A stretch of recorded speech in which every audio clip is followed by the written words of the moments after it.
5ஆம் இடத்தில் ராசிநாதன் உச்சத்தை அடைவது என்பது மனோபலத்தை அதிகரிக்கக்கூடிய ஒரு நல்ல அமைப்பு. கஷ்டங்கள் இருக்கத்தையே செய்யும், ஆனா அதை நல்லா சமாளிப்பீங்க. நல்ல விதமாக எதையும், அது ஒரு அனுபவம் தானே. உண்மையிலே ஜென்மச்சனி கொடுக்கக்கூடிய அனுபவம் வாழ்க்கையில கண்டிப்பாக தேவை.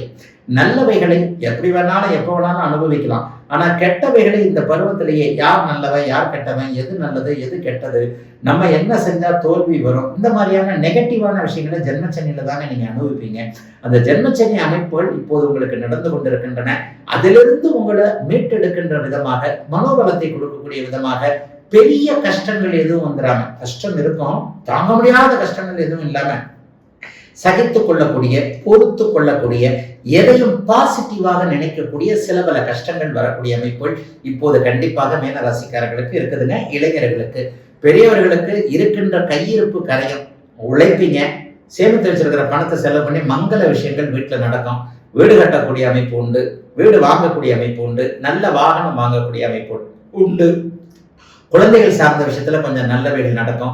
நீண்ட நாள் லட்சியங்கள், நீண்ட நாள் எதிர்பார்ப்புகள் போன்றவைகளை நிறைவேற்றி கொள்ளக்கூடிய இந்த வயதிற்கு ஏற்றாற் போல ஒரு 2 விதமாக பலன் தரக்கூடிய குரு பயிற்சியாக அமைஞ்சிருக்குங்க.